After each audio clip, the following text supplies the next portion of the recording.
नमस्कार। मिट्टी में पेड़ पौधों और जंतुओं जनित कार्बनिक पदार्थ सूक्ष्मजीवों द्वारा कुछ एंजाइम्स की उपस्थिति में सालों तक सड़ता गलता रहता है। लंबे समय बाद यह कार्बनिक पदार्थ ऐसी स्थिति में पहुंच जाता है जहां पर इसका अपघटन रुक सा जाता है। काले भूरे रंग का बहुत छोटे छोटे आकार का यह नया पदार्थ ह्यूमस कहलाता है, जिसकी प्रकृति अपने मूल पदार्थ से भिन्न होती है। इसमें कार्बन की कॉम्प्लेक्स चेन बन जाती हैं जिनका अपघटन काफ़ी धीरे होता है। इस ह्यूमस के मुख्यतः 3 अंश होते हैं: ह्यूमिक एसिड, फ्लूइक एसिड और ह्यूमिन। मिट्टी में लगातार कार्बनिक पदार्थ की कमी हो रही है। कार्बनिक पदार्थ और सूक्ष्म जीवों के बिना मिट्टी बांझ है। कार्बनिक पदार्थों की पूर्ति करने के लिए प्राइवेट कंपनियों ने अब फैक्ट्री में ह्यूमिक एसिड, फ्लूइक एसिड बनाना शुरू कर दिया है। ये जोरदार है क्योंकि कार्बनिक पदार्थ की पूर्ति आप अब ह्यूमिक एसिड, फ्लूइक एसिड से कर पाएंगे। आज हम जानेंगे ह्यूमिक एसिड, फ्लूइक एसिड वास्तव में कितना फ़ायदेमंद है। फिजिकल प्रॉपर्टीज ऑफ सॉइल: लगातार जुताई, लगातार फसल करने से और अन्य फाल्टी एग्रीकल्चर प्रैक्टिसेस करने से सॉइल की टेक्सचर और स्ट्रक्चर खराब हो रही हैं। Humic acid, fulvic acid metal cation के साथ चिलेशन करके सॉइल टेक्सचर और स्ट्रक्चर ठीक करता है। मिट्टी की संरचना अच्छी होती है जिससे वायु संचार और जल धारण क्षमता बढ़ती है। Humic acid, fulvic acid hydrophilic यानी कि जल को आकर्षित करता है, इसलिए भी ये वाटर होल्डिंग कैपेसिटी बढ़ाता है। कैटायन एक्सचेंज कैपेसिटी इसी पर निर्भर करता है कि कोई मिट्टी कितने पोषक तत्वों का धारण कर सकती है और कितने पोषक तत्व एक्सचेंज कर सकती है।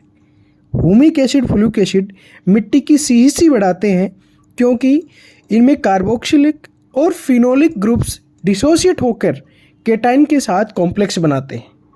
सॉइल पीएच पोषक तत्वों की उपलब्धता पीएच पर निर्भर करती है। ज़्यादातर स्टडी में ये पाया गया है कि humic acid, fulvic acid soil pH को कम करते हैं। हमारे यहाँ बढ़ता हुआ पीएच एक चिंता का विषय है। इस बढ़े पीएच में यदि हम सूक्ष्म पोषक तत्व देते भी हैं तो भी उनकी उपलब्धता पौधों को नहीं हो पाती है। ऐसे में यदि हम ह्यूमिक एसिड और फ्लूइक एसिड देते हैं तो उससे थोड़ा भी यदि ज़मीन का पीएच न्यूट्रल की तरफ आता है तो पोषक तत्वों की उपलब्धता बढ़ाने में ये बड़ा कारगर साबित हो सकता है। साथ ही ह्यूमिक एसिड, फ्लूइक एसिड की चिलेशन प्रॉपर्टी भी पोषक तत्वों की उपलब्धता बढ़ाने में सहयोग करेगी। सॉइल कार्बन, माइक्रोब्स और एंजाइमिक एक्टिविटी ऑर्गेनिक कार्बन के साथ सॉइल फर्टिलिटी का सीधा पॉजिटिव संबंध है।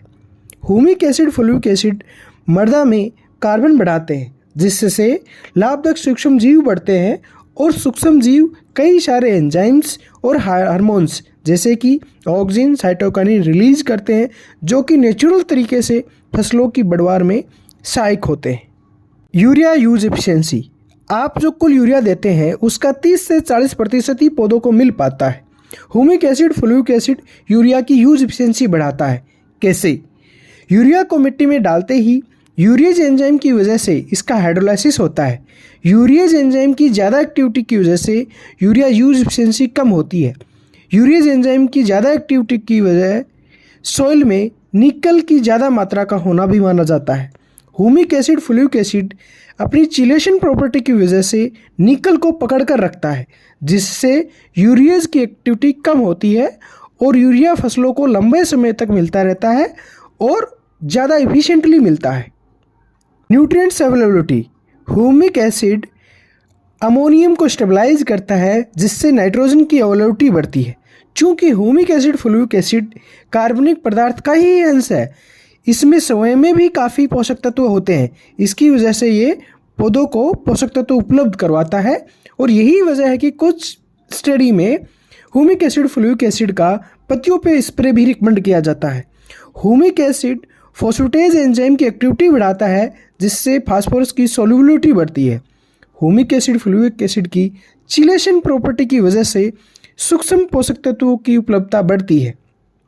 चिलेशन प्रॉपर्टी यानी कि पोषक तत्वों को पकड़ कर रखने की क्षमता, यानी कि यदि आपके सूक्ष्म पोषक तत्व जैसे जिंक, फेरस, कॉपर यदि हाई पीएच पे सामान्य तरीके से रहते हैं तो ये किसी क्ले पार्टिकल या किसी अन्य चीज़ के साथ अभिक्रिया करके मिट्टी में फिक्स हो जाते हैं, लेकिन चिलेशन प्रॉपर्टी की वजह से ये chelating agent in metal cation ions को अपने अंदर पकड़ के रखते हैं और ये किसी क्ले पार्टिकल या किसी अन्य के साथ में इन मेटल कैटाइंस को फिक्स नहीं होने देते हैं और ये सीधा पोषक तत्वों को प्रभावी तरीके से उपलब्ध करवाते हैं, सुरक्षित तरीके से उपलब्ध करवाते हैं। ह्यूमन हेल्थ बेहतर होगा कि हम प्राकृतिक तरीके से ह्यूमिक एसिड या फ्लूइक एसिड मिट्टी में दें, यानी कि हम मिट्टी में ज़्यादा से ज़्यादा कार्बनिक पदार्थ डालें। खैर, यदि humic acid fulvic acid soil में पर्याप्त होगा, चाहे आप वो किसी भी तरीके से दें, तो पौधों को बैलेंस न्यूट्रिएंट सप्लाई होगी और यदि फसलों को बैलेंस न्यूट्रिएंट सप्लाई होगी तो उनसे पैदा होने वाला अनाज भी आपको बैलेंस न्यूट्रिएंट देगा।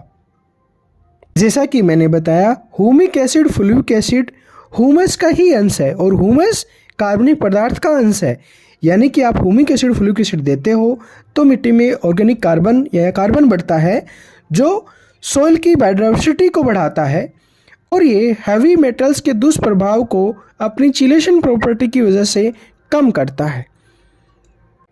साथियों, ध्यान दो, सिर्फ इस वीडियो को देखकर आप किसी नतीजे पर न पहुंचें। इस विषय पे वैज्ञानिकों के भी कुछ पॉइंट्स पे दोहरे मत हैं। हम आगे के वीडियोस में जानेंगे कि humic acid fulvic acid private company किस किस सोर्स से बनाती हैं, कैसे बनाती हैं और एक आम किसान इस दिशा में क्या कर सकता है। जानकारी अच्छी लगी तो प्लीज़ इस चैनल को सब्सक्राइब करें। नमस्कार, जय हिंद।